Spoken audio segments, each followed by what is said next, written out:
ব্যক্তিগত জীবনে মডেল অভিনেতা ফয়সাল আহসানের সঙ্গে গড় বেঁধেছিলেন জয়া আহসান, কিন্তু 2012 সালে ভেঙে যায় তাদের 14 বছরের সংসার। তারপর থেকে সিঙ্গেল জীবনযাপন করছেন জয়া। বর্তমানে কলকাতায় অবস্থান করছেন তিনি। সম্প্রতি ভারতীয় গণমাধ্যম আনন্দবাজার.com-কে দেয়া এক সাক্ষাৎকারে নিজের ব্যক্তিগত জীবন, সম্পর্ক, শৈশব এবং মায়ের সঙ্গে তার বিশেষ বন্ধন নিয়ে খোলামেলা আলাপ করেছেন। জয়া জানিয়েছেন তার প্রথম কানের দুল এখনো সযত্নে রাখা আছে। ছোটবেলায় নানুর দেওয়া ছোট্ট ছোট্ট ঝুমকো তার কাছে অমূল্য সম্পদ। অভিনেত্রীর ভাষ্যে, আমার সবকিছুতে নানুর একটা বড় ভূমিকা রয়েছে। সেই প্রথম আমার জন্য একটা শাড়ি কেনা হলো, তখন আমি সপ্তম কি অষ্টম শ্রেণী। আমার নানু মানে টাঙ্গাইল থেকে শাড়ি কিনে দিল। সেদিন প্রথম মনে হলো অফিসিয়ালি আমি বড় হয়ে গেছি। ব্যক্তিগত সম্পর্কের জটিলতা আরো বেড়েছে। এই বিষয়ে আপনার কি মত? এমন প্রশ্নের জবাবে জয়া আহসান বলেন, এখন তো কেউ রিলেশনশিপেই যায় না, সিচুয়েশনশিপ আর কি যেন আছে। এসব ভাবনায় সবকিছু আছে, শুধু রিলেশনশিপটা নেই। তাহলে বিয়ে নামক প্রতিষ্ঠানটি কি পুরানো হয়ে গেল?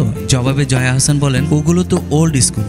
যাই হোক, এই জিনিসগুলো আসবে, আবার ঘুরে আসবে। তবে পৃথিবীতে যত রকম মানুষ, তত রকম সম্পর্ক। কোনো সম্পর্কই কোনো সম্পর্কের সঙ্গে মেলে না। আমার প্রতিটি ফেলে আসা সম্পর্ক খুবই গুরুত্বপূর্ণ, কারণ সেই সম্পর্কগুলো নিয়েই আজকের আমি। সব ঝেড়ে ফেলে দেয়া যায় না, ভুলটুকু তো আমার, সেটা মেনে সামনের দিকে চলা। জয়া তার মায়ের প্রতি গভীর ভালোবাসার কথা বললেও তা প্রকাশ্যে এক ধরনের জড়তা অনুভব করেন। তিনি বলেন, আমাদের সংসারে আমাদের মা সূর্য। মায়ের সংসারে শুধু যে সন্তানের সীমাবদ্ধ তা নয়, পুষ্যরা আছে, পরিচারিকারা আছেন, এরাও সমান গুরুত্বপূর্ণ। জয়ার কথায়, মাকে কখনো বলিনি আমি তোমাকে ভালোবাসি, মাকে ডেকে কখনো আবার দুঃখ প্রকাশও করিনি। কেমন যেন লাগে, অথচ পৃথিবীর সকলের কাছে বলতে পারি সরি। প্রসঙ্গত, দীর্ঘ 10 বছর পর বাংলা সিনেমা নির্মাণ করেছেন পরিচালক অনিরুদ্ধ রায় চৌধুরী। ডিয়ার মা শিরোনামের এই সিনেমায় অভিনয় করেছেন জয়া। কয়েকদিন আগে কলকাতায় সিনেমাটির পোস্টার প্রকাশনা অনুষ্ঠানের আয়োজন করা হয়, সেখানেও উপস্থিত ছিলেন জয়া আহসান।